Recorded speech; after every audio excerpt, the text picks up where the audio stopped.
महाराज. संत कुणाला म्हणावं, खऱ्या संतांची व्याख्या काय, खरे संत कोण, आजच्या अभंगामध्ये त्याचं गोड उत्तर महाराज आपल्याला देतात. संत कुणाला म्हणायचं, संत तोची जाणा जगी, दया क्षमा ज्यांची अंगी, ज्यांच्या अंतकरणामध्ये दया आहे, क्षमा आहे, शांती, त्यांना संत म्हणायचं. सरळ सरळ संतांची व्याख्या महाराज आजच्या अभंगामध्ये मुक्ताबाई महाराज तुम्हाला आम्हाला सांगतात. यापेक्षाही सोपी व्याख्या तुम्हाला मी सांगेन. संत कुणाला म्हणावं, दुसऱ्याच्या अंतकरणात असलेलं अज्ञान, दुसऱ्याच्या अंतकरणामध्ये असलेलं अज्ञान त्याचा जो करतो अंत, त्याला म्हणायचं संत. सर्वात सोपी मला संतांची व्याख्या. आता संत ओळखणं एवढी अवघड झाले आजच्या कलियुगामध्ये, एवढं अवघड झाले महाराज. कुणी सुद्धा भगव्या लुंगा गुंडाळी लागले, या टपोऱ्या माळा गळ्यामध्ये घालायला लागले. चलो बायांच्या मनातलं सांगायला काय लागले महाराज. दारात जायचं आणि बायकांना म्हणायचं, बाई तू फार चांगली आहेस बरं का. काय आमच्या महिला मंडळांना एवढंच पाहिजे, बाई तू फार चांगली आहेस बरं का. पण तुमचे घरचे तुझं काहीच ऐकत नाही. बाबाजी एकदम बरोबर बोलले तुम्ही, चला वाढा मग 101 रुपये दक्षिणा. ठेवलीच महाराज हातावरती. संत एवढी झालेत, पण खऱ्या संतांची व्याख्या, खरे संत कुणाला म्हणायचं, आजच्या अभंगामध्ये त्याचं प्रतिपादन आहे बरं का. त्याचं उत्तर आहे विठ्ठल विठ्ठल.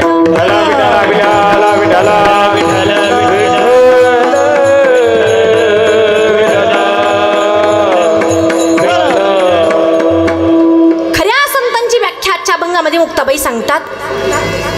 आणि या अभंगामध्ये विश्वाची माऊली ज्ञानोबा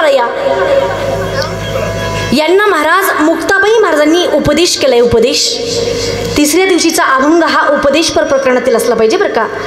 पहिल्या दिवशी नामपर प्रकरणातील अभंग असावा. मायबाप पहिल्या दिवशी नामपर प्रकरणातील अभंग असावा, दुसऱ्या दिवशी भक्ती ज्ञान वैराग्य सांगणारे अभंग असावेत, आणि आजच्या दिवशी उपदेशपर प्रबोधनपर अभंग या ठिकाणी निवडलं पाहिजे. या अभंगामध्ये उपदेश करतात आपल्या भावाला. काही जण म्हणतील तुम्ही जाणकार मंडळी आहात, मुक्ताबाईंचं वय फार कमी, वयाने फार लहान आहेत मुक्ताबाई, आणि एवढी मोठी ज्ञानेश्वरी ज्यांनी निर्माण केली, विश्वाची माऊली ज्ञानोबा यांना उपदेश करतात. बरं ठीक आहे, उपदेश करतायत, बहिणी अनुषंगाने उपदेश ठीक आहे. बरं का बरं केला उपदेश मुक्ताबाईंनी आपल्या भावाला. एवढा राग आला होता माझ्या माऊलींना, एवढा राग आला, तर रागाच्या भरामध्ये महाराज ताटीचा दरवाजा लावला आणि बंद करून स्वतःला बसले महाराज माझी माऊली. त्या माऊलींना ताटीचा दरवाजा उघडायला भाग पाडला त्या आमच्या छोट्याशा मुक्ताबाईंनी. माणसाने वयावर जायचं नसता. मुक्ताबाईंनी अभंगाची रचना केली. अभंगाची रचना करत असताना वय फार कमी, वय जरी कमी असलं तरी वयावर जायचं नाही. छोट्याशाच मुक्ताबाई आहेत, फार कमी वय त्यांचं, 5-6 वर्षाचं वय. बघा मुंगी बारीकच असते. मुंगी माहिती आहे तुम्हाला? मुंगी चिटी माहिती आहे ना, केवढी असते मुंगी? बोला ग मुंग्यांनो, केवढी असते मुंगी? बारीक. केवढी? एवढी. मग केवढी असते? छोटीशी असते बरं की, तुमच्यासारखी छोटीशी असणारी मुंगी. तिनं जर एकदा महाराज का हत्तीच्या कानामध्ये प्रवेश केला, एवढा मोठा पहाडासारखा हृदयाचा शरीराचा हत्ती असणारा सुद्धा महाराज येड्यावाणी करायला लागतो बरं का. त्यामुळे अजिबात वयावर जायचं नाही. म्हणून तर म्हणतात मुंगी उडाली आकाशी, तिने गळीली सूर्यासी. तू सूर्य कोणता हो? माझं बोलणं व्यवस्थित समजतंय ना तुम्हाला? हो नाही समजते ना माझी भाषा तुम्हाला? बघा तो तेजस्वी सूर्य कोणता? त्या तेजस्वी सूर्याचं नाव आहे चांगदेव. काय नाव होतं पोरांनो? चांगदेव. तुमच्या गावात आहे का रे एखादा चांगदेव? हा, वांगदेव बघायला भेटतील पण चांगदेव बघायला भेटणार नाही.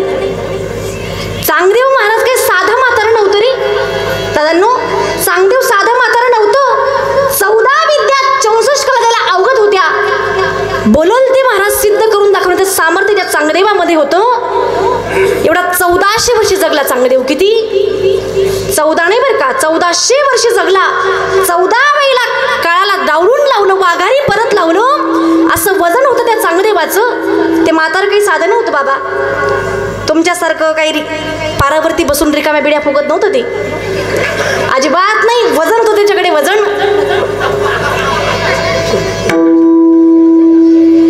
होतं त्याच्याकडे. महाराज बोलाल ते सिद्ध सामर्थ्य करून दाखवण्याची ताकद चांगदेवामध्ये होती. ऐका, हसण्याचा भाग सोडा. त्या चांगदेवाला माझ्या मुक्ताबाईने उपदेश केला आणि 1400 वर्षाचा चांगदेव माझ्या मुक्ताबाईंच्या चरणावरती लोळला. कधी? ज्यावेळेस माझ्या माऊलींना चांगदेव महाराज वाघावरती बसून येत होते भेटण्यासाठी. कशावरती? वाघावरती बसून निघाले होते भेटण्यासाठी. वाघावरती आईसाहेब बसायला होता वाघ आणि गळ्यामध्ये होता नाग. वाघ कळतो कधी तुम्हाला? वाघ कुठं बघितला? रिअल बघितला नाही? कुठं बघितला मग? मोबाईलमध्ये, बरोबर ना? किंवा प्राणी संग्रहालयामध्ये. आतापर्यंत महाराज वाघाचा सामना अजून कोणी केलाच नाही,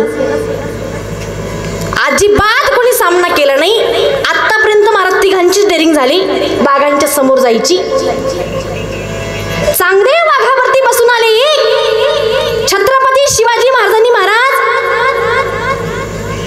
वाघ फाडला 2, वाघिणीचं दूध काढलं 2 आणि छत्रपती संभाजी महाराजांनी वाघाला फाडलं 3. चौथा माणूस वाघाच्या समोर गेला नाही. गेला तो माघारी परत आला नाही. महाराज वाघावरती बसून आले. हातामध्ये होता नाग आणि बसायला होता वाघ. हे जेव्हा माझ्या मुक्ताबाईंनी आणि ज्ञानोबाईंनी बघितलं ना, मुक्ताबाई म्हणतात, दादा चांगदेव तर आपल्याला भेटण्यासाठी वाघावरती बसून येत आहेत. माऊलींनी सुद्धा महाराज भिंतीला आज्ञा दिली. निर्जीव भिंत चालायला लागली. चांगदेवाच्या हातामध्ये होता नाग आणि बसायला होता वाघ. पण माझी माऊली भिंतीवरती बसून आली. महाराज हे पाहून ज्या चांगदेवाच्या पोटामध्ये पडली आग, तेव्हा 6 वर्षाच्या चिमुरड्या मुक्ताबाईनं 1400 वर्षाच्या चांगदेवाचा शांत केला राग. त्यावेळेस मुक्ताबाई म्हणतात, सांग्या काही पाहिजे असेल तर माग. चांगदेव म्हणतो, आई साहेब आता कुठं मागायचा शिल्लक राहिलाय भाग. गुरुपुत्र झालो मुक्ताईचा, गुरुपुत्र झालो, गुरुपुत्र झालो, मुक्ताईचा गुरुपुत्र झालो. हे चांगदेव म्हणे आधी जन्मालो, चांगदेव म्हणे आधी जन्मालो, गुरुपुत्र झालो मुक्ताईचा, गुरुपुत्र झालो मुक्ताईचा. चांगदेव म्हणे आधी जन्मालो, गुरुपुत्र झालो मुक्ताईचा, गुरुपुत्र झालो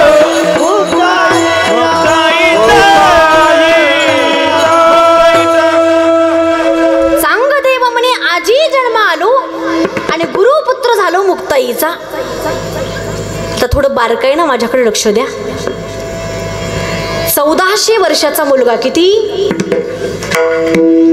महिला मंडळ किती वर्षाचा मुलगा? 1400 वर्षाचा मुलगा आणि 9 वर्षाची आई. आतापर्यंत कुठं ऐकलंय का हो तुम्ही अशी घटना? आजी पाहायला भेटली तुम्हाला अशी घटना? एवढं वय झालंय तुमचं, नाही ना? पण आमच्या वारकरी संप्रदायामध्ये घडले महाराज. म्हणून तर म्हणतात, मुंगी उडाली आकाशी तिने गळीले सूर्यासी. ती मुंगी दुसरी तिसरी कोणी नसून साक्षात आदिशक्ती ब्रह्मचितकला आमच्या मुक्ताबाई महाराज आहेत. महाराज एवढा अधिकार आमच्या मुक्ताबाईंचा. 1400 वर्षाचा साधू पायावरती लोळवण्याची ताकद ज्या माऊलींमध्ये आहे, त्या मुक्ताबाईंचा अभंग आज सेवेकरता निवडलेला आहे. त्या मुक्ताबाईने आपल्या बांधवांना महाराज उपदेश करावा. काय झालं? 4 भावंड महाराज आई वडिलांच्या पोटाला जन्माला आली आहेत. चरित्र आपल्याला सर्वांना माहिती. पण आळंदीकरांनी माणूस म्हणून जगू दिलं नाही हो लेकरांना, माणूस म्हणून जगू दिलं नाही. इंद्रायणीच्या महाराज पाण्यामध्ये सुद्धा पाय घालू दिला नाही. भिक्षा सुद्धा मिळू दिली नाही माझ्या माऊलींना. काय काय दिवस होते महाराज ते. आज त्यांच्या जीवावरती आम्ही आज कीर्तन करतोय, 4 व्हीलर गाडीमध्ये हिंडतोय महाराज. पण त्यांना अरे स्वतःच्या आईला देहांत प्रायश्चित ज्या लोकांनी घ्यायला लावलं, एवढा समाज बेकार होता मला त्या स्थितीला. एवढेही लोक खराब होती, एवढेही लोक खराब होती. माझ्या माऊलींना गावामध्ये प्रवेश नव्हता, गावाच्या वेशीवरती प्रवेश नव्हता. गावातील महाराज विहिरींचं पाणी भरण्यासाठी सुद्धा मुभा नव्हती. माझ्या माऊलींसाठी दरवाजे महाराज मंदिराचे बंद होते. एवढं लोकांचं महाराज सहन केलं, एवढं सहन केलं. शेवटी पैठणकरांनी न्याय दिला आणि तो न्याय असा होता, तुमच्यावरनं जर तुम्हाला माणूस म्हणून जर जगू द्यायचं असेल, त्यांच्या मुंजी व्हाव्या असं वाटत असेल, तर एकच करावं लागेल, ते म्हणजे तुम्हा दोघांना देहांत प्रायश्चित द्यावं लागेल, आत्महत्या. स्वीकारला महाराज तो निर्णय, स्वीकारली ती शिक्षा. आणि ठीक रात्रीच्या 12च्या टायमाला महाराज माझ्या माऊलींच्या आईवडिलांनी उठली. 2 जण रुक्मिणी आईसाहेबांना समजावून सांगत होती विठ्ठलपंत, अगं रुक्मिणी, मी जातोय, लेकरांना जर वडील जरी नसले तर पदरा आड घेणारी आई मात्र लेकरांना असली पाहिजे. तू काय कर, मागं राहा त्यांच्यासाठी. रुक्मिणी आईसाहेब म्हटल्या, स्वामी, माझं कुंकूच जर माझ्या बरोबर नसेल तर मी राहून काय करायचे? अगं लेकरांचा सांभाळ कोण करेल रुक्मिणी? ज्यांनी जन्म दिलाय ना तो सिद्धेश्वर भगवंत त्यांची रक्षा करण्यासाठी समर्थ आहे. जाऊ आपण. लेकरांच्या महाराज चेहऱ्यावरून हात फिरवला. हो, विचार करा कसा असेल तो प्रसंग. लेकरांना कुठलीच खबर, कुठला संदेश न देता मायबाप त्यांना सोडून जातायत, ती सुद्धा कायमच. आजी काय वाटलं असेल, केवढा दगड ठेवला असेल हृदयावरती मायबापांनी. एवढं मन महाराज कासावीस होत होतं. माईचा कळस पाजरत होता, महाराज हलत होता. लटालट महाराज रुक्मिणी मातेचं अंग हलत होतं. शहारा अंगावरती उभा राहिला होता. उद्याचा दिवस माझ्या रुक्मिणी मातेला दिसत होता. हो, आम्ही नाही दिसलो तर लेकरांनी काय करायचं? कुठं बघतील आमची लेकरं? कुठं म्हणून आम्हाला शोधणार नाही? त्यांना कुठलीच कल्पना न देता आम्ही जातोय. विठ्ठलपंत म्हटले, रुक्मिणी, मला माहिती होतं तुझा आईच अंतकरण आहे. रुक्मिणी, तुझ्या मनामध्ये माया आडवी येणार, तू काय कर, थांबून जा, नको माझ्या बरोबर येऊ. पण एका क्षणामध्ये माझ्या रुक्मिणी आईसाहेबांनी महाराज माया बाजूला सारली आणि कुटियाच्या बाहेर प्रवेश केला. हो, मध्यरात्री महाराज दोघांनी देहांत प्रायश्चित दिलं. दुसरा दिवस त्यांच्यावरती कसा आला असेल, 4 भावंडावरती विचार करा ना. आई बाबाचं छत्र हरवलं महाराज तर आपल्याला काका काकू मामा मामी चुलते वगैरे नातेवाईक आपल्या सोबतीला असतात. पण या भावंडांना अख्ख्या आळंदीनं महाराज वाळीत टाकलं होतं. माणूस म्हणून जगू देत नव्हते. माणूस म्हणून काय हाल झाले असतील या लेकरांची. मुक्ताबाई तर फक्त 5 वर्षाच्या होत्या. आईसाहेब फक्त 5 वर्षाच्या. 15 दिवस काहीच खाल्लं नाही महाराज. रडण्यामध्ये दिवस गेले. माझे निवृत्तीनाथ दादा, ज्यांना कुठलीच प्रवृत्ती नाही, असे ते निवृत्त, प्रत्येक गोष्टींमधून निवृत्त असणारे निवृत्ती दादा, काय करावं? अंतःकरणामध्ये वैराग्य होतं. सावरलं कसं तरी स्वतःला. आपल्या भावंडांना सावरता येत. पण माझ्या माऊलीने विचार केला, अरे माझ्या आई वडील गेलेत ना, तेव्हापासून माझ्या मुक्तीनं, माझ्या चिमुरड्या बहिणीनं काहीच खाल्लं नाही. जोडी उचलली महाराजांनी, आळंदीमध्ये प्रवेश केला. मायबाप अनेक दारं मागितली, मायबाप अनेक दारं मागितली. पण माझ्या माऊलींचा आवाज कानावरती पडावा आणि लोकांनी धडाधड दरवाजे लावून घ्यावे तो. पण एका गरीब बिचारी एक म्हातारी एकटीच राहत होती. तिला थोडी दया आली. आजी, ओम भवती भिक्षाम देही, वाढा आजी मला काहीतरी. अहो माझी आई वडिलांनी जेव्हापासून देहांत प्रायश्चित दिलंय ना आजी, आम्ही तरी आजी इंद्रायणीचं पाणी पिऊन राहू आजी, झाडांचा पाला पाचोळा खाऊन आम्ही आजी आमचा उदरनिर्वाह करू आजी. पण माझी चिमुरडी मुक्ती 5 वर्षाचीच आहे. हो, आणि आई आई म्हणून तुझा चेहरा फार कोमेजून गेलाय, सुकून गेलाय माझ्या मुक्ताचा चेहरा. आम्हाला आजी नाही भेटलं ना अन्न तरी चालेलो आजी, पण माझी बहीण ही उपवाशी राहता का म्हणे आजी. ज्या लेकरांना मायबाप नसावेत ना महाराज, अरे काय लोकांसमोर महाराज हात पसरावी लागतात त्या लेकरांना बिचारा. परके झालेत माझे माऊली. त्या आजीनं महाराज थोडंसं ओंजळीभर पीठ घेतलं आणि झोळीमध्ये टाकलं. एकच घर मागितलं बरं का, एकच घर मागितलं आणि थेट सिद्धबेटाकडे निघाले महाराज. सिद्धबेटाकडे निघाले. गावाच्या वेशीवर आल्याबरोबर आळंदीतला सर्वात कर्मठ स्वभावाचा, सर्वात रागीट स्वभावाचा माणूस म्हणजे महाराज विसोबा खेचर. घोड्यांच्या टापामध्ये टप टप टप टप घोड्यांचा आवाज येतो, टापांचा. त्या विसोबा खेचराने माझ्या माऊलींना बघितलं. झोळी आहे माऊलींच्या जवळ. सांगितलं, ए कार्ट्या, कुठून आलास? काका, भिक्षा मागून आलो काका. आम्हाला नाही लागत काका, आमच्या पोटासाठी काहीच लागत नाही काका, पण माझी मुलगा, माझी मुक्ता आहे ना, ते 15 दिवस झाले हो काका. आई वडील गेले तशी ती जेवली सुद्धा नाही. आम्हाला नाही भेटलं तरी आम्ही कशी बशी राहू काका, पण माझी मुक्ता जेवली पाहिजे काका. लाज वाटते का रे संन्याशाच्या कार्ट्यांनो? मायबाप तर गिळलेत तुम्ही, मायबाप संपवलेत. संन्याशाची कार्टी तुम्ही मायबापाला फस्त करून बसलात. आता गावाचं वाटोळं करण्याच्या मागं आहात का? एवढे तुमचे खाण्याचे चोचलेत तर संन्याशाच्या पोटी तुम्हाला जन्मालाच नव्हतं यायला पाहिजे. आणि आला असाल संन्याशाच्या पोटाला जन्माला तर एक तर जिवंतच नव्हतं राहायला पाहिजे. राग आला हो माझ्या माऊलीला, पण बहिणींसाठी महाराज, स्वतःच्या बहिणीसाठी तो राग गिळला. इतकं बोलून सुद्धा माऊली शब्द सुद्धा बोलत नाही, शब्द सुद्धा. घोड्याहून खाली उडी टाकली. नालाय का, तुला इतकं बोलत तरी तुला लाज वाटत नाही का रे? पायातला बूट काढला महाराज, खडाबी चपला काढल्या आणि सपासप माझ्या माऊलींना मारायला सुरुवात केली. तसा रट्टा महाराज चाळ्यावरती बसला ना, तोंडातून महाराज रक्ताची गुळणी बाहेर पडली हो माझ्या माऊलींच्या. तरी सुद्धा माझी माऊली उठून बसले. काका, एकदाच जाऊ द्या काका, परत कधीच मी तुम्हाला आळंदीत दिसणार नाही काका, कधीच परत आळंदीमध्ये थिरकणार सुद्धा नाही काका, फक्त एकदा जाऊ द्या. एवढं स्पीड माझ्या बहिणीसाठी नेऊ द्या मला. ज्ञान्या, तुला इतकं बोलून सुद्धा कुठल्या गोष्टीची अक्कल येत नाही ना? ज्या झोळीमध्ये भिक्षा मागतोयस ना, ती झोळीच तुला शिल्लक ठेवत नाही. बघतो द्या कसा भिक्षा मागतोय. तर झोळी हिसकावून घेतली महाराज माझ्या माऊलींकडून आणि टराटर झोळी फाडून टाकली हो. जेवढं काही माय त्याच्यामध्ये पीठ होतं ना, सगळं पीठ जमिनीवरती पडलं ग. इतका राग येऊन सुद्धा आपल्या बहिणींसाठी महाराज ज्या ज्ञानोबरांची ज्ञानेश्वरी अख्खं जग डोक्यावरती घेऊन नाचतं, त्या ज्ञानेश्वरीचा गौरव करतं, त्या माझ्या ज्ञानोबरांनी आपल्या स्वतःच्या बहिणीसाठी ओंजळीतलं महाराज पीठ सांडलेलं, जमिनीवरती पीठ सांडलेलं भरवायला सुरुवात केली महाराज, फक्त बहिणीसाठी. रक्षाबंधन येते उद्या. भाऊ कसा असावा हे मृत्यूवंत उदाहरण म्हणजे माझे ज्ञानोबा आणि मुक्ताबाई आहेत महाराज. माऊली खालचं पीठ भरत होते, ते भरता येऊ नये म्हणून या धर्ममार्तंडांनी, या धर्मभ्रष्टांनी काय केलं, शेणाचा गोळा घेतला आणि त्या पिठामध्ये फेकला आणि नाचायला लागले ओ विसोबा खेचर.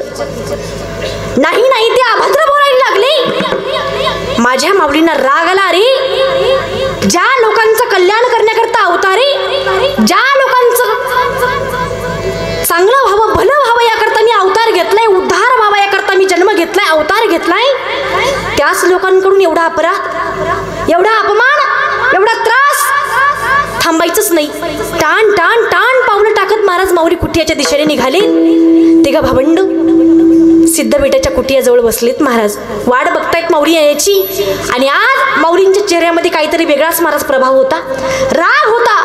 त्या रागामध्ये महाराज कुटियाचा दरवाजा उघडला. जसा दरवाजा उघडला ना, समाधी लावली आणि माऊली महाराज डोळे लावून भगवंताचं ध्यान करत बसले. बस एका ठिकाणी असा उल्लेख आहे बरं का, माऊलींनी आपले प्राण काढले होते हे कुठं लिहिलेलं नाहीये. वेद जसे अपभ्रष्ट आहेत, वेद जे बोलतात ज्याची भाषा आपल्याला कळत नाही पण अर्थ काहीतरी वेगळा निघतो, वेद जसे अपभ्रष्ट भाषा बोलतात तसे माऊलींनी महाराज प्राण काढले होते. पण माझ्या मुक्ताबाई जवळ आल्या, सांगितलं दादा, अरे दादा, रागायला करे दादा तुला? कोणी काही आळंदीतलं बोललं दादा तुला? काहीच बोलत नाहीत माझी माऊली, शब्द सुद्धा बोलत नाहीत. राग एवढा होता. अरे ज्या लोकांचा उद्धार व्हावा याकरता आम्ही अवतार घेतलाय, आमचे माय बाप आम्ही या लोकांसाठी गमावले, त्याच लोकांकडून एवढा त्रास. अरे दादा, तुम्ही जर एवढा मोठा मनाला जर राग आणून बसलात तर जगाचं कल्याण कोण करेल दादा? अजून बरंच कार्य करायचं राहिलंय आपलं. ज्ञानेश्वरी कोण लिहिल? अमृतानुभव कोण लिहिल? चांगदेव 65 कोण लिहिल दादा? अजिबात मनामध्ये राग आणू नका दादा. जो काही ताडीचा दरवाजा लावलाय ना, दरवाजा उघडा आणि बाहेर या. अभंगाचा प्रथम चरण. संततेचे जन जगी, संततेचे जन जगी, संततोचे दाना जगी, संततोचे दाना जगी, संततोचे जन जगी, संततोचे जन जगी, संततोचे जाना जगे, संततोचे जाना जगे. दया समाजाचे आगे, दया समाजाचे आगे, दया समाजाचे आगे. लोभ आमचा नाही मना, लोभ आमचा नाही मना. दया समाजाचे आगे, दया समाजाचे आगे, दया समाजाचे आगे. लोभ आमचा नाही मना, लोभ आमचा संततेची जन जगी, दया समाजाचे आगे, दया समाजाचे आगे, दया समाजाचे आगे. संततोची जन जगी, दया समाजाचे आगे, दया समाजाचे आगे, दया समाजाचे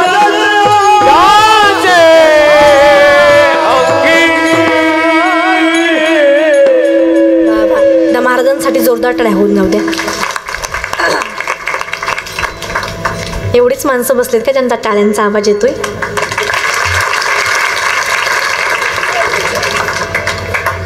सोपं वाटलं का तुम्हाला गायन करणं? हे सोपं आहे? हा, भाजी मिक्स होती त्यामुळे थोडं मिसळ झालं असेल की नाही. अरे इतकं सुंदर गायन ज्यांनी केलं महाराज, खाली बसून काय करायचंय आपल्याला? फक्त टाळ्या बोलायच्या. काय टाळ्या वाजवायच्या? तुमच्या टाळ्यातून आम्हाला काही पैसे भेटत नाही. तो काय बोलते मी? तुमच्या टाळ्यामधून आम्हाला काही पैसे भेटत नाही, आमचा काही फायदा होत नाही. तुमच्या टाळ्यांचा प्रतिसाद आम्हाला महाराज आजून प्रोत्साहन देत असतो महाराज. आणि खाली बसून तितकंच करायचंय, बाकी काही करायचं नाही. हे गायन करणं, मृदंग वाजवणं, टाळा वाजवणं, या ठिकाणी उभं राहणं सुद्धा सोपं नाही. काय सोपं नाही? अजिबात कुठलीच गोष्ट सोपी नाही. हे गाणं महाराज कंठातून निघण्यासाठी आळंदीमध्ये कुठेही जरी असतील तर सकाळच्या 4 वाजता आजी उठावं लागतं आणि प्रॅक्टिस करायला लागते बरं का. स्वराची प्रॅक्टिस करायला लागते. तेव्हा हे महाराज आज हे दिवस आहेत. सोपं नाही. मृदंग वाजवणं सुद्धा सोपं नाही. अरे इंद्रायणीच्या घाटावरती भर थंडीमध्ये महाराज रातच्या 12च्या टायमाला जेव्हा काळं कुत्रं सुद्धा त्यांचा पखवाज ऐकायला नसतं ना, अंगातून घाम निघेपर्यंत महाराज प्रॅक्टिस करावी लागते. तेव्हा मृदंगातून हे बोल निघत असतात. सोपं नाही. कुठलीच गोष्टी सोपी नाही. सोपं फक्त एकच आहे, माहिती आहे तुम्हाला? सोपं एकच आहे. खाली बसून महाराज चुकला म्हणलं जमलंच नाही, इतकंच सोपं आहे. बाकी काही सोपं नाही महाराज. खंडन त्यांनी करावं ज्याला मंडन करता येतं. चूक सांगण्याचा अधिकार त्याला आहे ज्याला बरोबर आहे माहिती. आता काही जण म्हणत असतील काय कालचा कीर्तनकार आणला, पुढच्या वर्षी तू तारीख देऊन बघ मग. हा सोपं नाही महाराज नियोजन करत. कार्यकर्त्यांनाच माहिती महाराज काय हाल आहेत. एका दिवशीचा कीर्तनकार म्हणजे लग्न इतका व्यापे बरं त्यांच्या पाठीमागं. हा किती व्याप असतो महाराज, सोपं नाही. नियोजन करणं सुद्धा सोपं नाही. सर्वांकडून पैसे गोळा करायचे, परत कमी पडले तर टाकायचे, हे की नाही. मदतच ते कुठून म्हणतो, कार्यकर्त्यांनी या वर्षीचे पैसे खाल्ले. काय बोलणं सोपं आहे हो, पण करणं फार अवघड आहे महाराज. त्यामुळं तुम्हाला जेव्हा आमचं एखादं वाक्य आवडेल किंवा एखादं प्रमाण आवडलं तर निश्चित आम्हाला प्रोत्साहन देत जा बरं का, टाळीच्या द्वारे. विठ्ठल विठ्ठल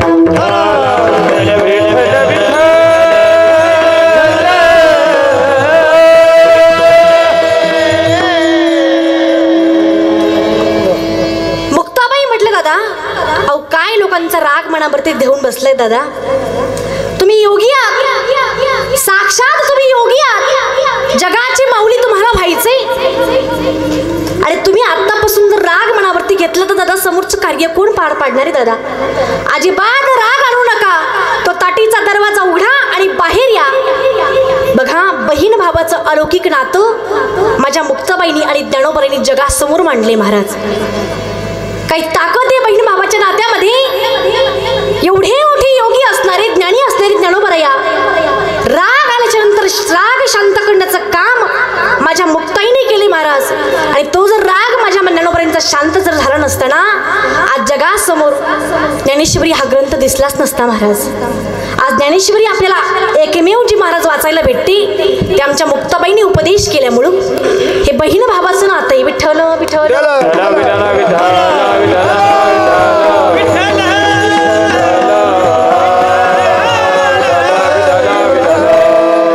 उपदेश चालू आहे आमच्या मुक्ताबाईंचा दादा. कशाला लोकांचे खानडे शब्द मनावरती घेतायत. आपण सामान्य नाहीयेत, आपण मानव नाहीयेत. आपण कुठून आलोय?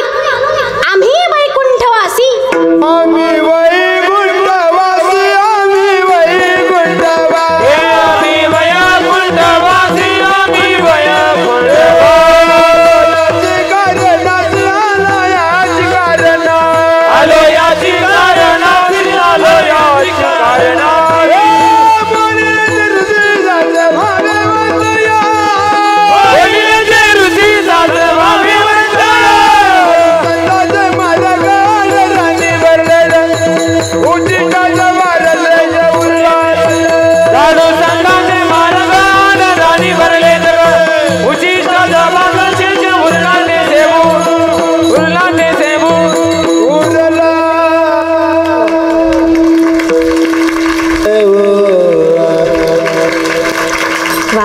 आता वाटते मंडपामध्ये माणसं आहेत बरं का.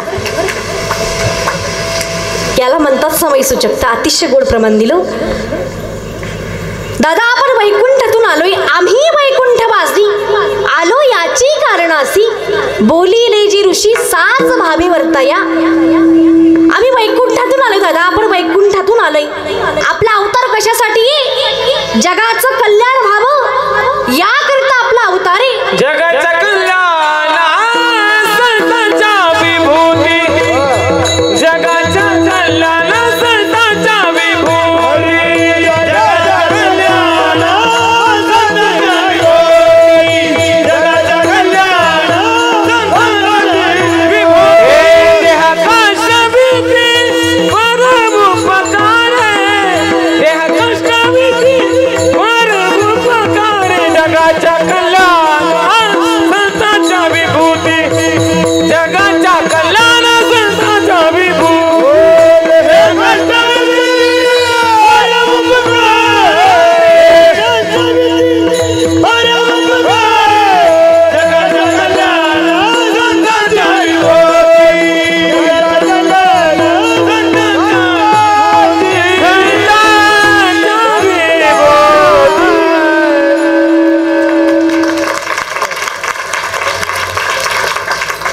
हुशारी राव तुम्ही.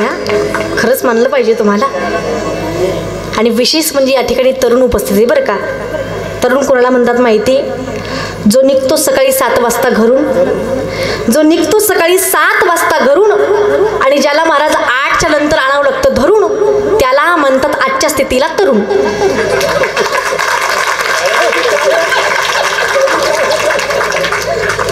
पण या ठिकाणी तरुण फार महाराज धार्मिक आहे बरं का आपल्या गावातील. आणि आजच्या स्थितीला महाराज तरुणच या ठिकाणी पाहिजे. तरणा भाग्यवंत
आणि आपल्या गावाला महाराज द्यावी तेवढे धन्यवाद थोडी.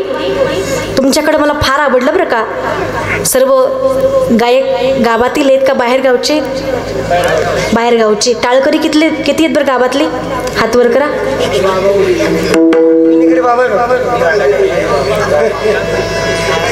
जागा नसेल कदाचित म्हणून तुम्ही या ठिकाणी उभं टाकलं नसेल असं मी गृहीत धरते बरं का.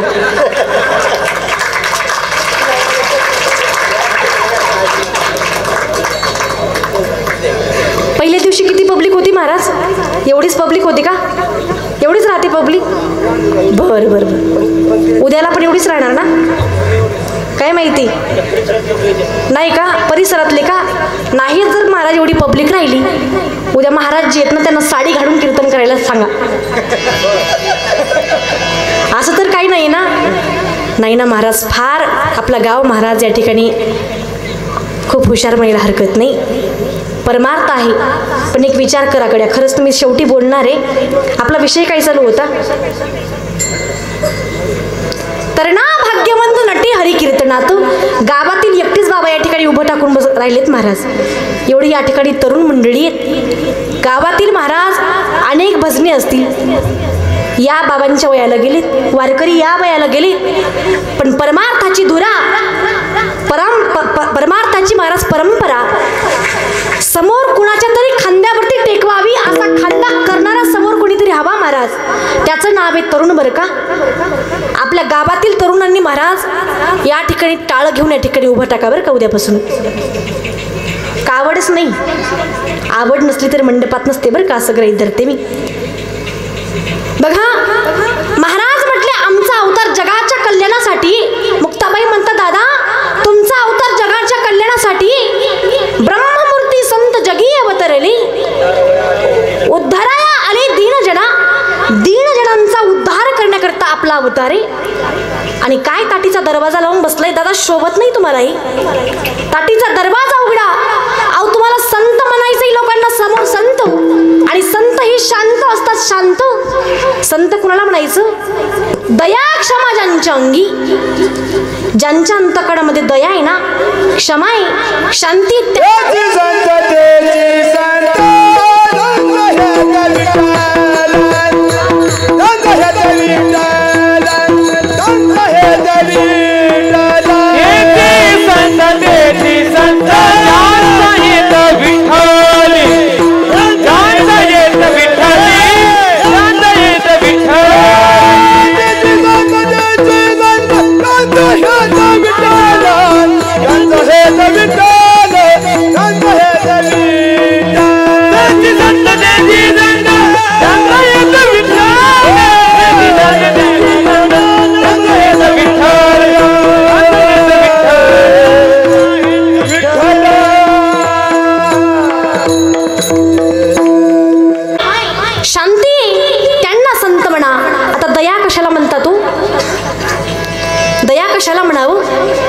माऊली ज्ञानोबरायांनी एक महाराज सुंदर ओवी काढली.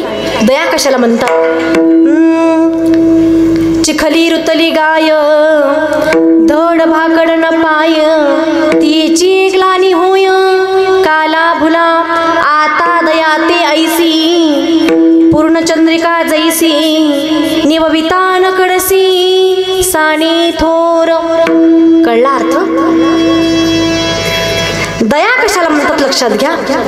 तुमच्याकडे गाय आहे ना, गाय जर असेल ती गाय काळी किंवा गोरी, दूध देणारी किंवा न देणारी, असा कुठलाही विचार न करता ती गाय त्या महाराज चिखलामध्ये फसलेली असताना रंगाचा गुणाचा कुठलाही प्रकारचा विचार न करता त्या स्थितीला त्या वेळेला त्या गायीला पाण्यातून त्या महाराज चिखलातून बाहेर कसं काढायचं हा विचार जेव्हा तुमच्या मनामध्ये येईल ना, डोक्यामध्ये येईल ना, त्याला म्हणायचं दया.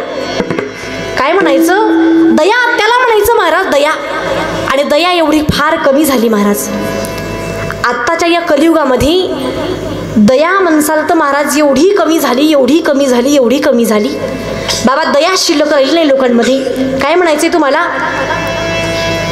एवढा मोठा वाहणारा रस्ता आहे महाराज, रस्त्यावरती एखादा अपघात व्हावा,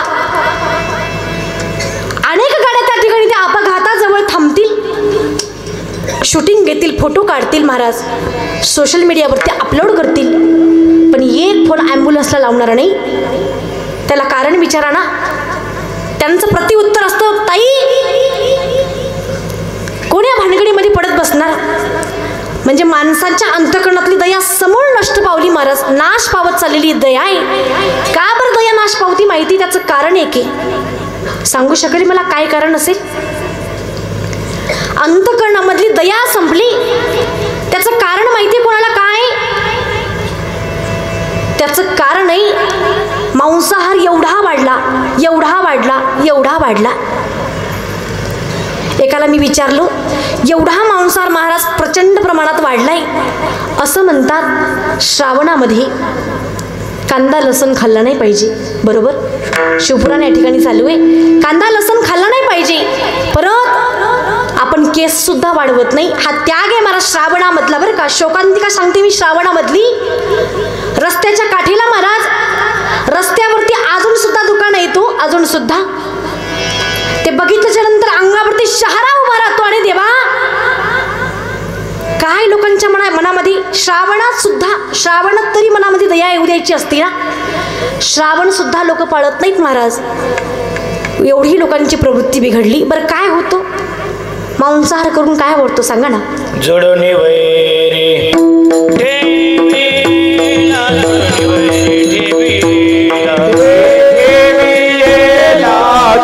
जोडोनी वैरी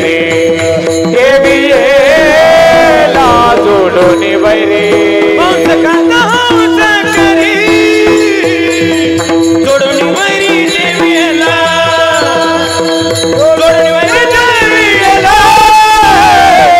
जोडोनी वैरी देवीला जोडोनी वैरी देवीला जोडोनी वैरी देवीला जोडोनी वैरी देवीला जोडोनी वैरी देवीला जोडोनी वैरी देवीला देवीला देवीला देवीला.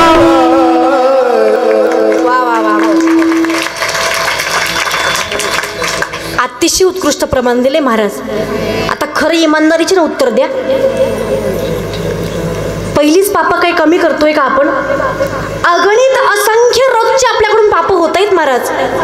अनेक मुंग्या, अनेक महाराज आपल्या पायाखालून अनेक मुंग्या असो, मुंगळे असो, अनेक विषाणू आपल्या महाराज पायाने आपण तुडवतो, त्यांना मृत्यू पावतो, त्यांचा सरळ सरळ सांगायचं तर मर्डर करतो. हे आपल्याकडून महाराज अगणित पाप होतोय. याची गणना सुद्धा आपल्याला करता येणार नाही.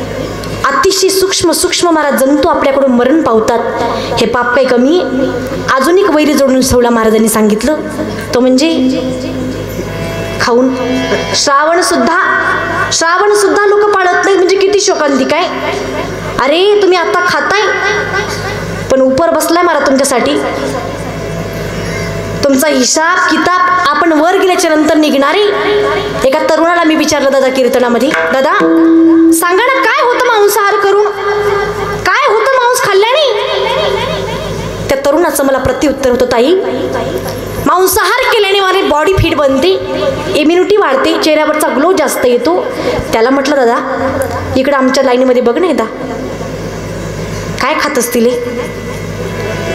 काय खात असतील? वरण वरण वरण वरण रोज वरणच आहे का? डांगराची भाजी.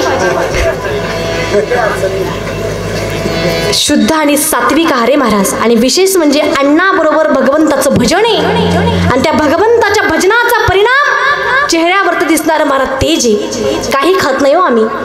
नाही आम्हा चिंता वस्त्राया पोटाची, माऊली आमची पांडुरंग. आम्हाला अन्नाची चिंता नाही, वस्त्राची चिंता नाही. अजिबात मांसाहार करू नका. अरे ज्या माणसाला, ज्या प्राण्याला, ज्या पशुला आपण जिवंत करू शकत नाही, जीवदान देऊ शकत नाही, त्याला मारून तोडून खाण्याचा अधिकार कोणी दिला आपल्याला? कोणी सांगितलं आपल्याला त्यांची हत्या करून आपली चोचली जीवीची पुरवण्याची?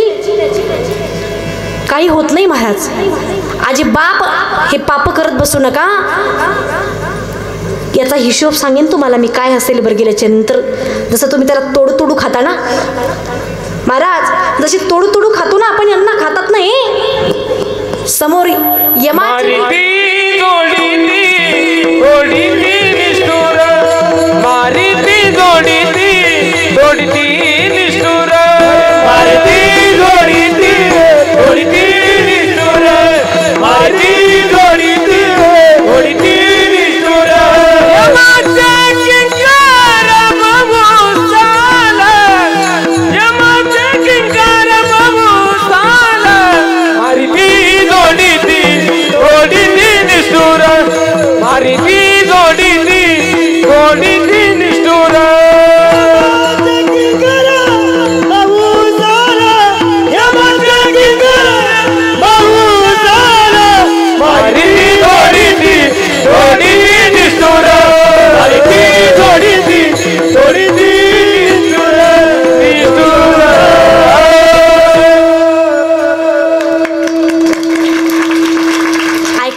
ऐकलं का प्रमाण?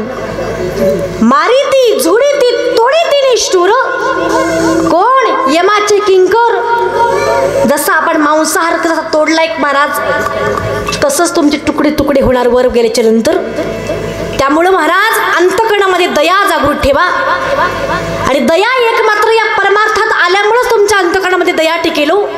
एरवी दयाचं महाराज लवलेश सुद्धा माणसाच्या मनामध्ये राहिला नाही. त्याचं कारण कलियुग चालले महाराज. कलियुग,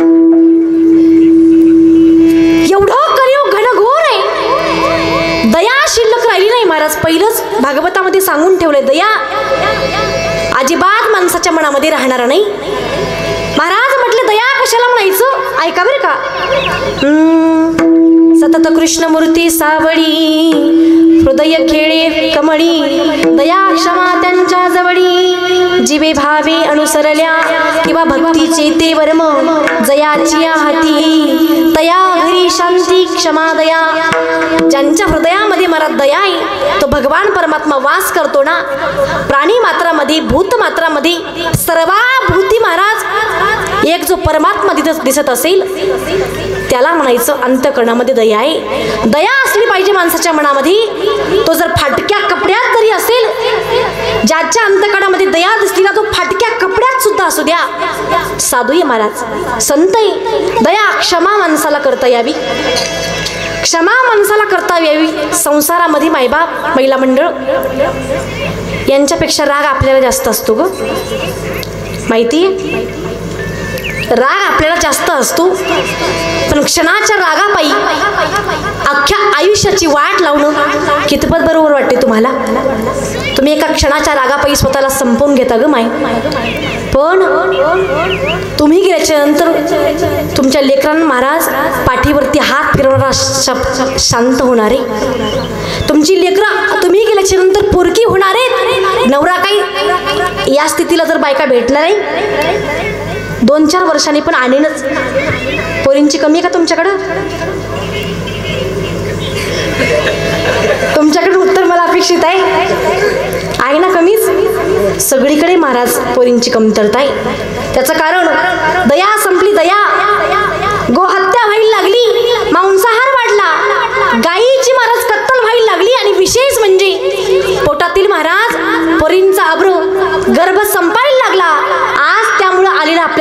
मोठं संकट म्हणायला हरकत नाही. विठ्ठल विठ्ठल विठ्ठल विठ्ठल विठ्ठल विठ्ठल.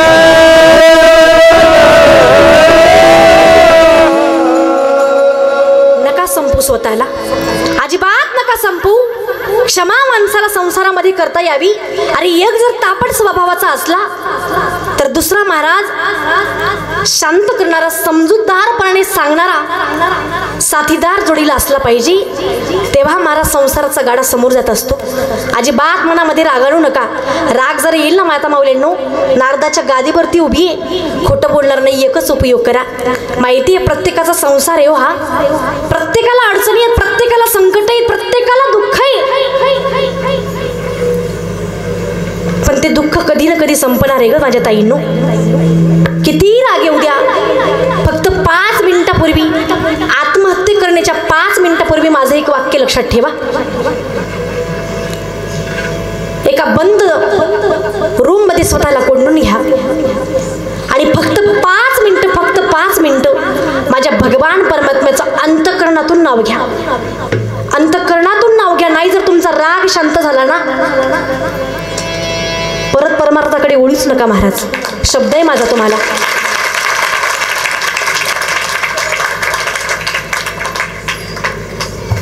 सर्वांनी महाराज परमार्थात आल्याच्या नंतर थोडासा विचार करा. क्षमा करता यावी माणसाला, आणि क्षमा फक्त संत करू शकतात, बाकी कोणी करू शकत नाही महाराज. शांती असावी. शांती कोणती? गावातली का? नाव शांताबाई, भांडणाला दम नाही. काय नावामध्ये पावर येऊ. नाव निर्मला, तिच्या घरादाराला आलाय सगळा बुरा. हा काय नावामध्ये विशेष आहे महाराज. काय नावं ठेवतोय आपण, नावासारखं वागावं लागेल ना. शांती माणसाच्या मनामध्ये असावी. आणि शांती जर बघायची असेल तर नाथ महाराजांकडे बघावं लागतं.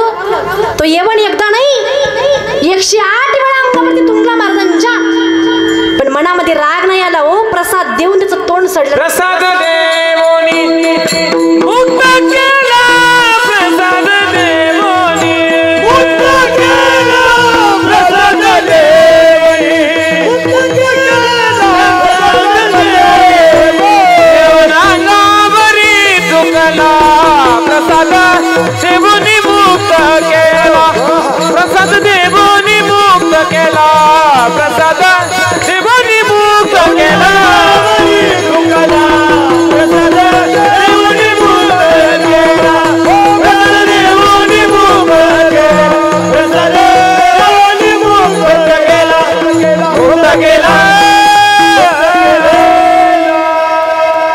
वा वा वा, वाजवा की जोरदार टाळ्या एकदा. एवढ अंगावरी थुंकला, प्रसाद देवूनी मुक्त केला. अरे ज्याच्या अंगामध्ये दया आहे, क्षमा आहे, शांती, त्यांनाच संत म्हणायचं. समोर सोपान काका आली का ग मुक्ता. दया क्षमा शांती ज्यांच्या अंतःकरणामध्ये, त्यांनाच संत म्हणता येतं का. हीच संतांची व्याख्या ठरू शकते का. नाही रे दादा. ज्यांच्या मनामध्ये लोभ नाही ना, अहंकार नाही, त्यांना सुद्धा संत म्हणता येतं. अभंगाचं 2 चरण.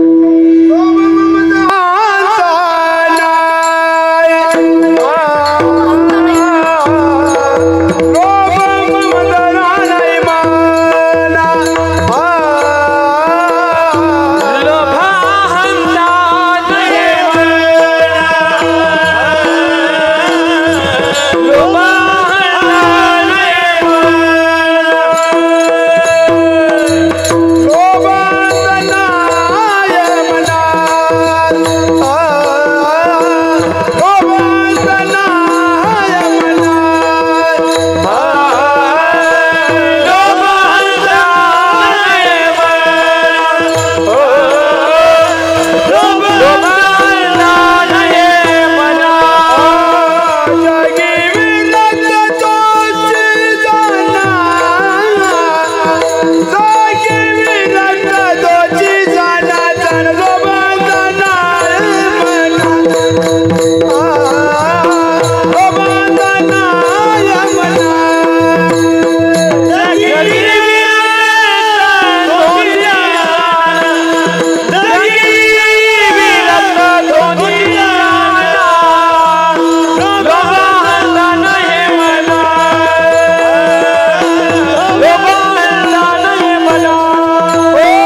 पाठीमागचे उपवासी आहात का तुम्ही? येतोय ना आवाज व्यवस्थित? एकदा वारकरी संप्रदायाच्या नियमाप्रमाणे एकदा मधलं भजन करायचे. ज्यांना महाराज भगवंतांनी 2 हात दिलेत त्यांनी एकदम सरळ हातवर घ्या. एकदम सरळ हातवर. शूटिंग होणार आहे बरं का या ठिकाणी. घेतले ना वट्यावरचे? गावातले जावई आहेत का तुम्ही? घ्या की मग हातवर. घेतले ना? सेड मधले कार्यकर्ते घ्या हातवर. वा वा वा.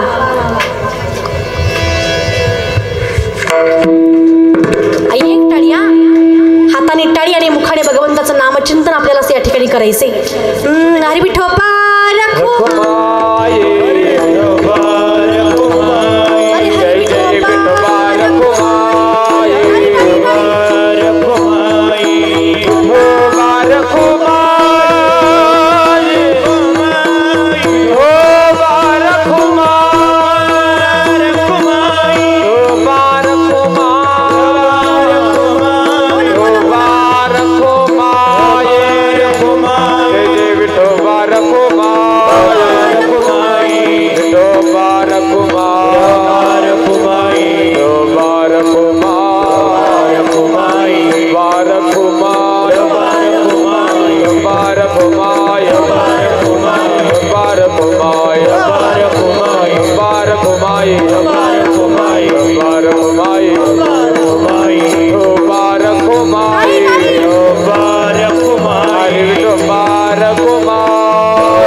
हुशार का वाटले तुम्ही?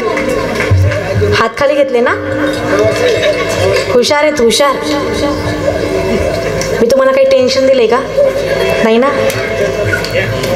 तुमचा किती गोड आवाज आहे मला कळलं पाहिजेत ना. आज या ठिकाणी आज आमच्या महिलांची संख्या जास्त आहे. प्रथम आमच्या महिला माझ्या पाठीमागं भजन म्हणतील बरं का. आपली पार्टी हरली नाही पाहिजे. उद्या रक्षाबंधन.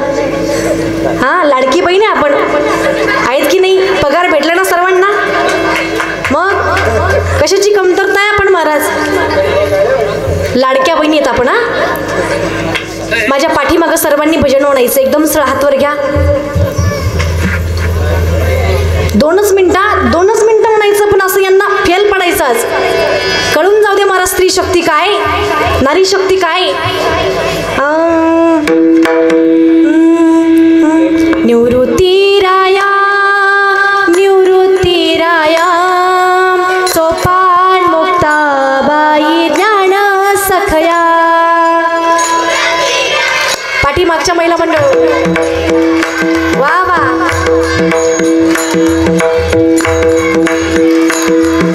निवृत्तीराया निवृत्तीराया सोपान मुक्ताबाई ज्ञान सखया. पाठीमागच्या महिला मंडळ एवढा थोडा आवाज.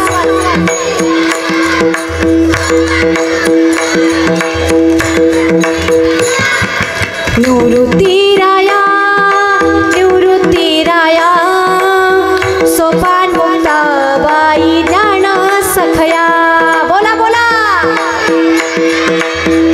तुमचा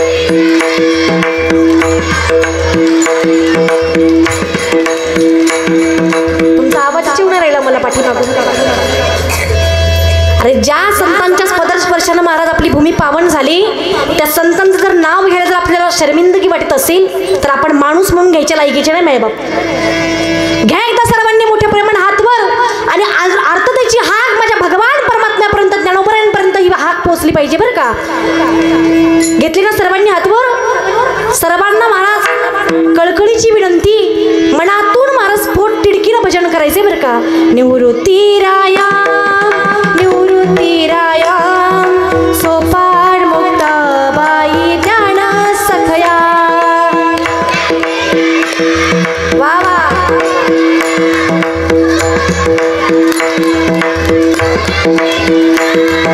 सोपान मुक्ताबाई ज्ञान सखया, सोपान मुक्ताबाई ज्ञान सखया. बोला.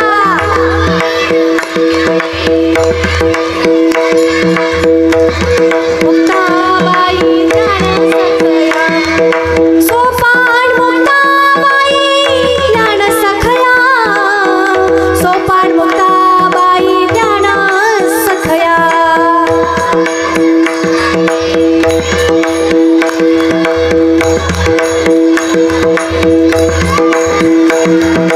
निवृत्ती राया निवृत्ती राया सोपान मुक्ताबाई ज्ञान सखया.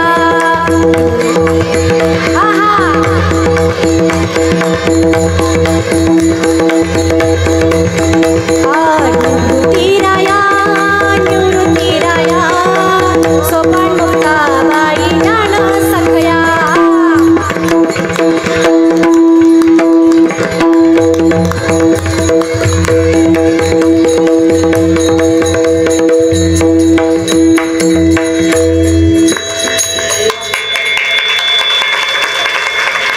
आता आपली बारी आहे. बघा तुम्हाला कमी पडायचं का हारायचं का जिंकायचं. चला घ्या हातवर.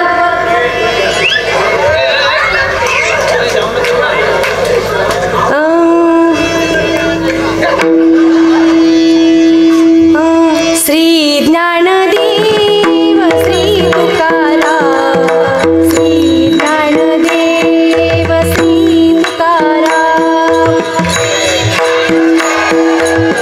जय हो.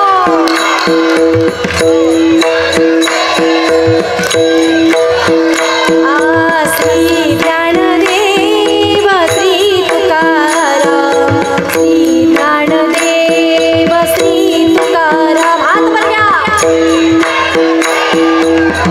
जय हो.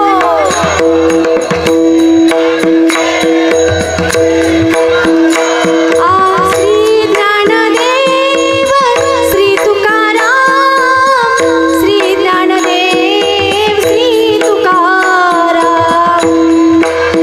जय हो.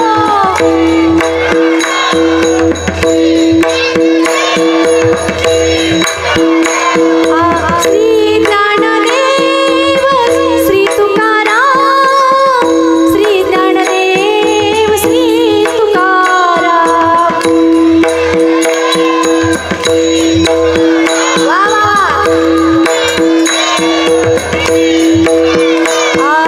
श्री ज्ञानदेव श्री तुकाराम, श्री ज्ञानदेव श्री तुकाराम. जय हो.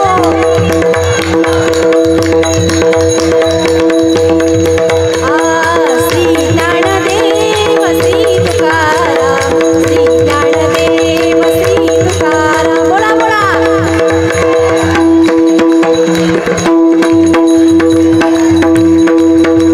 श्री ज्ञानदेव श्री तुकाराम, श्री ज्ञानदेव श्री तुकाराम. श्री ज्ञानदेव श्री तुकाराम, श्री ज्ञानदेव श्री तुकाराम.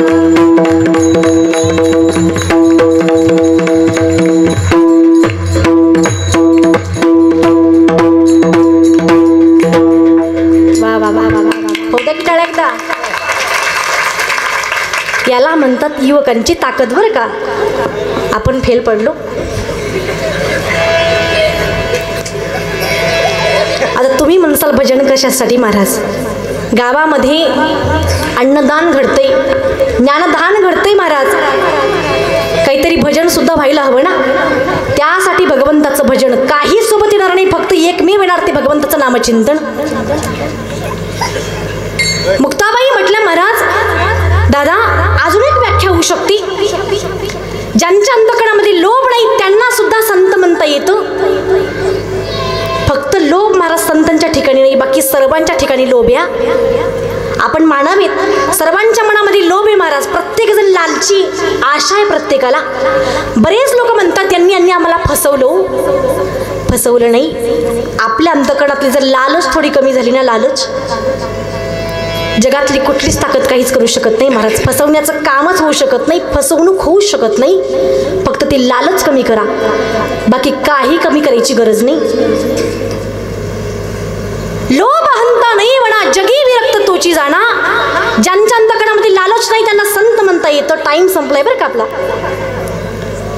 आणि या कलियुगामध्ये, या जगामध्ये ते सुखी इह परलोकी, या कलियुगामध्ये तेच लोक सुखी राहू शकतात शुद्ध ज्ञान ज्यांचे मुखी, ज्यांच्या मुखामध्ये शुद्ध भगवंताचं पवित्र नामचिंतन जे आत्ताशी आपण केलंय, तेच लोक महाराज शुद्ध अंतःकरणेनं भावनेनं जगू शकतात.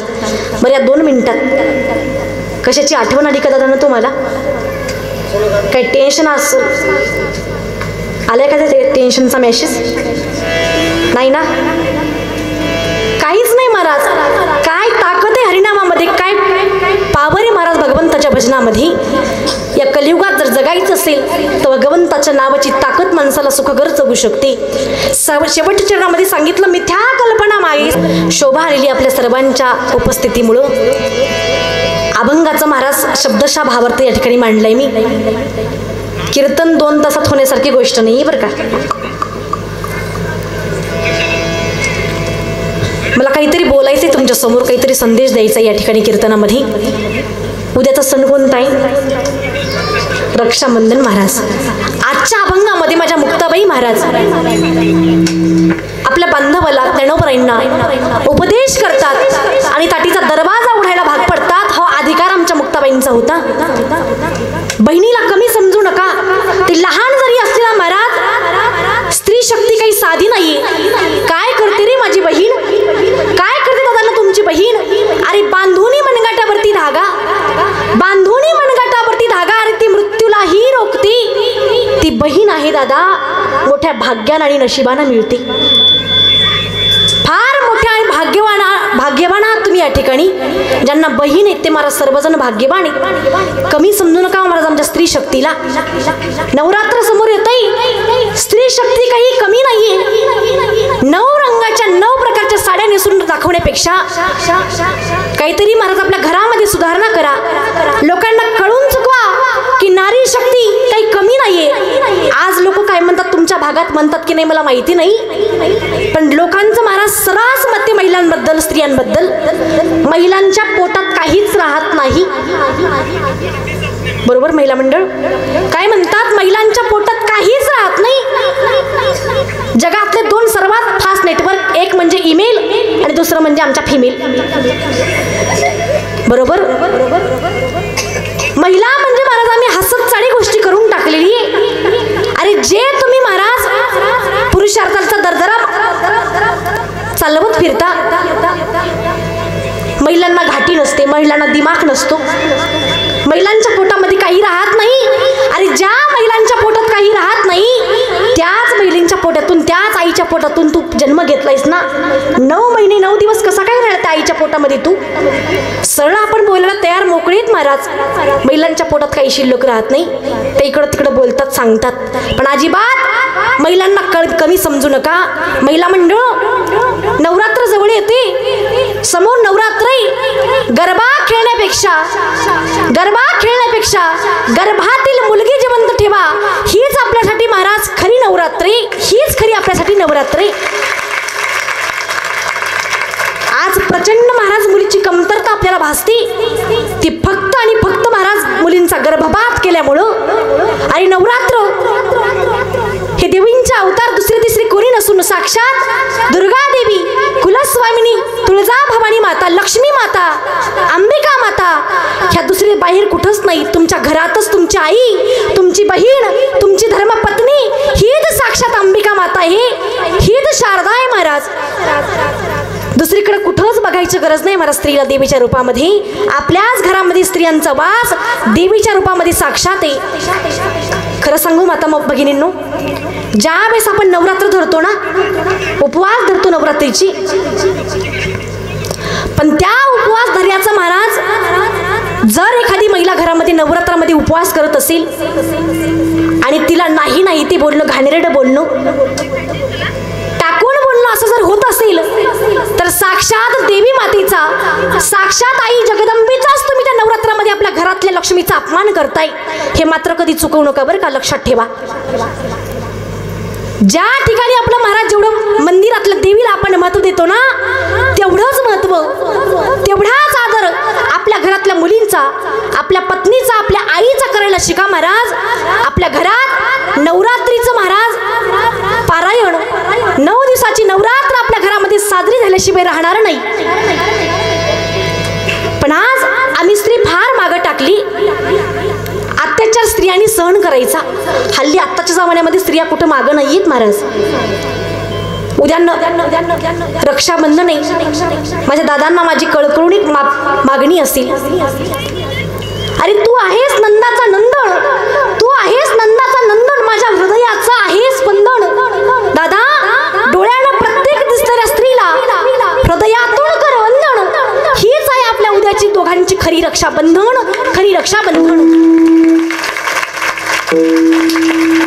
प्रत्येक स्त्रीचा सन्मान महाराज आपल्या नजरेसमोर झाला पाहिजे. आणि कीर्तनाला आलेल्या या ठिकाणी भरपूर या ठिकाणी तरुणी, त्यांना एक उपदेश करणाऱ्यांनी थांबवून जाणार बरं का. एवढा तरुण तुमच्या भागातच मला बघायला भेटतोय. हल्ली तरुणी या क्षेत्रामध्ये यायलाच तयार नाही महाराज, यायलाच तयार नाहीये. आपल्या गावातील वारकरी म्हणजे एकटेच आहेत बाबा, मला एकच या ठिकाणी दिसतंय. किती दिवस त्यांनी महाराज डोक्यावरती ओझं घेऊन चालायचं. आपल्या व्यवहारातला एक नियम आहे बघा, डोक्याचा केस पिकला, पांढरा झाला की वडील आपली पूर्ण शेती वाडी सर्व कुणाच्या नावावरती करतात, मुलाच्या नावावरती करतात. तशीच जबाबदारी आपल्या वारकरी संप्रदायामध्ये सुद्धा आहे. नवीन काहीतरी वारकरी घडली पाहिजे, नवीन काहीतरी पोरं तयार झाली पाहिजे, कोणी गायक झालं पाहिजे, कोणी वादक झालं पाहिजे. त्यासाठी आपल्या गावातील तरुणांना महाराज हरिपाठामध्ये, थोडी भजनामध्ये थोडी संधी देत जा. किती दिवस वाजवणार टाळ? आपल्या गावामध्ये नाहीतच महाराज, कोणाला उद्देशून बोलायचं. आपल्या गावातलं सांगत नाही मी, आमच्या भागातली परिस्थिती सांगते. 5 किलोची महाराज टाळ हाणून हाणून 1.5-2 किलोवरती आणले, पण गळ्यातला टाळ सुटायला तयार नाही महाराज. अरे तुम्ही जर त्यांना बोलवलंच नाही, त्यांना संधीच दिली नाही, तर तरुण काय कसं या ठिकाणी टिकेल महाराज. तरुणांनी या ठिकाणी यायचंय. आता माझा एक प्रश्न आहे तुम्हाला, किती वर्ष झाले आपल्या सप्ताहाला? 24 झाले ना? किती झाले? 24 वर्ष झाले. बरं, किती जणांच्या गळ्यामध्ये दरवर्षी माळ पडली? लग्नाची नाही बरं का, ते आता विसरा तुम्ही. ज्यांचं झालंय त्यांना समाधान माना, आणि ज्यांचं राहिलंय यावर्षी काही आकार दिसत नाही, अशानी भगवी लुंगी, टपोऱ्या माळा, अलक निरंजन चलो विशालापुरी बद्रीनाथ धाम, विलास नाही आता. माळा म्हणजे कुठल्या हो माळा? भगवंताची पवित्र तुळशीची माळ कुणाकुणाच्या गळ्यामध्ये पडली? एकच तरुणी महाराज, एकच आहे का? वा वा वा, या ठिकाणी बरीच तरुण आहेत महाराजांच्या गळ्यामध्ये माळ आहे. अरे तुम्ही किती सुद्धा प्रॉपर्टी कमावसाल, पण तुमच्या पोरांनी तुम्हाला शेवटपर्यंत आई आणि बाप जर म्हणून सांभाळलं नाही तर काय करायचं तुमच्या श्रीमंतीला, संपत्तीला? त्यांच्या गळ्यामध्ये योग्य वेळी योग्य संस्कार जर करायचे असतील तर काल्याच्या कीर्तनाच्या दिवशी महाराज गळ्यामध्ये पवित्र तुळशीची माळ घाला. बरं, किती तरुण या ठिकाणी इच्छुक आहेत मी माळ घालेन म्हणून? 24वा ऐका ऐका आधी ऐका 24वा वर्ष सुरू आपण प्रत्येक वर्षी महाराज नवीन एवढा मोठा खर्च करतोय, एवढा अन्नदान करतोय, ज्ञानदान करतोय. अनेक महाराज मंडळी आपल्या गावामध्ये येत आहेत, जात आहेत. काही परिवर्तन, काहीतरी परिवर्तन हवं ना. दरवर्षी काय हरतं मला, एका कारणाने ऐकायचं आणि दुसऱ्या कारणाने सोडून द्यायचं. काहीतरी परिवर्तन व्हायला हवं. अरे या तरुणांनी महाराज गळ्यामध्ये जर नाही माळ घातली ना, एवढे तरुण व्यसनाच्या अधीन चाललेत महाराज. काय सांगायचं तुम्हाला. 10-10 वर्षाची 15-15 वर्षाची पोरं दारू पिऊन नाचू लागलीत महाराज डीजे वरती. दारू पिऊन तुम्हाला खबरा सुद्धा नसतील. एवढा व्यसनाच्या आहारी गेला हा तरुण वर्ग आहे. दारू पिऊ नका रे दादांनोही. दारू जर प्यायचं नाही का, दारूचं नाव सांगते ती दारू प्या. अरे जाम पर जाम पीने से क्या फायदा, जाम पर जाम पीने से क्या फायदा, सुबह पियो या शाम पियो उतर जाएगी, लेकिन मेरे हरिनाम का प्याला तो पे कर दे, तेरी सारी जिंदगी सुधर जाएगी, तेरी सारी जिंदगी सुधर जाएगी. पूर्वी व्यसन नव्हती महाराज. पूर्वी व्यसनाचा कारभार फार कमी होता. पूर्वी व्यसन जास्त लोक करायची नाही. खाणपान शुद्ध होतं. आज लोकांच्या खाण्यामध्ये घोटाळा झाला, पाणी पिण्यामध्ये घोटाळा झाला. तरुण पिढी महाराज बिघडायला लागली. पूर्वी लोक काजू बदाम खायचे. ऐका, काजू बदाम सोडून आता गुटखा प्रसिद्ध झाला. काजू बदाम सोडून आता गुटखा प्रसिद्ध झाला. अजय, अक्षय, शाहरुख सुद्धा विमलच खा म्हणायला लागला. अरे बंद झाला शिक्षण जाहिराती, जुगार प्रसिद्ध झाला. हिंदी मराठी कलाकार सुद्धा रमीज खेळा म्हणायला लागला. जाकी सुद्धा गायछाप खातो, जाकी सुद्धा गायछाप खातो. तोही तेच म्हणाला, जंगली रमी पे आओ ना महाराज. डायलॉग हाही फेमस झाला. डायलॉग हाही फेमस झाला. या दारूमुळं, या तंबाखूमुळं जारीवाला, टपरीवाला सुद्धा इतका श्रीमंत झाला, इतका श्रीमंत झाला. पण या व्यसनामुळे माझ्या भारताचा तरुण मात्र वाया गेला, तरुण मात्र वाया गेला. आज दारूच्या व्यसनामध्ये आमचा तरुण अडकून ऑनलाईन महाराज गेमच्या व्यसनामध्ये आज आमचा तरुण अडकलाय. या ऑनलाईन रमीचं, या गेमचं महाराज व्यसन सोडा. कुठंच आपण श्रीमंत होणार नाही रे दादा. आपण फार नाजूक परिस्थितीतली माणसं आहेत. आपल्या वडिलांनी घाण भोगली, वाईट दिवस आपल्या आई वडिलांनी भोगले. त्यांचा विचार करा आणि नंतरच ऑनलाईन गेमच्या महाराज मागे लागा. अनेकांनी महाराज आत्महत्या केल्या त्या ऑनलाईन गेमच्या नादामध्ये. अजिबात व्यसन करू नका. आणि शेवटच्या दिवशी काहीतरी परिवर्तन व्हावं असं जर वाटत असेल, असे तुम्ही किती सप्ताह करसाल, पालथ्या गागरीवर किती पाणी होता, थेंब सुद्धा जाणार नाही. परती परिवर्तन जर पाहिजे असेल तर प्रत्येक वर्षी गावातील सप्ताहाच्या काल्याच्या दिवशी बदल हवाच. 10 तरी तरुण महाराज निर्वेशनी झालेच पाहिजे आपल्या गावातील. काय म्हणायचे तुम्हाला. किमान 10 तरी तरुणांनी माळा घालाच महाराज. आणि तरुण काही सुद्धा करू शकतो. हात जोडून पाया पडून विनंती, जेवढी संसार दारूने उद्ध्वस्त केलेत ना, तेवढे कशानेच नाही केले दादा. गळ्यामध्ये पवित्र तुळशीची माळ घाला, आई वडिलांची सेवा करा, गोमातेची सेवा करा, आपल्या देशाबद्दल धर्माबद्दल स्वाभिमान बाळगा. बस हीच आपली खरी सेवा आहे. बाकी काही लागत नाही. झालेली सेवा याच ठिकाणी तुमच्या सर्व श्रुतीवर्गांची चरणी सेवा समर्पित करते. गायनाचार्य, मृदंगाचार्य, आमचे चोपदार बाबा, गावातील आमचे विनेकरी बाबा, आमच्या महिला मंडळ असतील, सर्वच आमच्या ह्या चिमुरड्याची मुरड्या मुक्ताबाई, जणाबाई अतिशय सुंदर प्रकारे समोर बसल्या. आणि आज 3ऱ्या दिवसाची कीर्तन सेवा माझ्या वाटेला आली. भगवंतांनी मला जशी बुद्धी देईल तसा या ठिकाणी मी भावार्थ मांडण्याचा प्रयत्न केला. झालेली सेवा पुनश्च सर्वांच्या चरणी सेवा समर्पित करते. माझ्या पती परमेश्वरांच्या चरणी सेवा समर्पित करते आणि सेवेला याच ठिकाणी पूर्णविराम देते. ज्ञानेश्वर महाबली ज्ञानराज महाबली ज्ञानेश्वर महाबली ज्ञानराज ज्ञानेश्वर महाबली.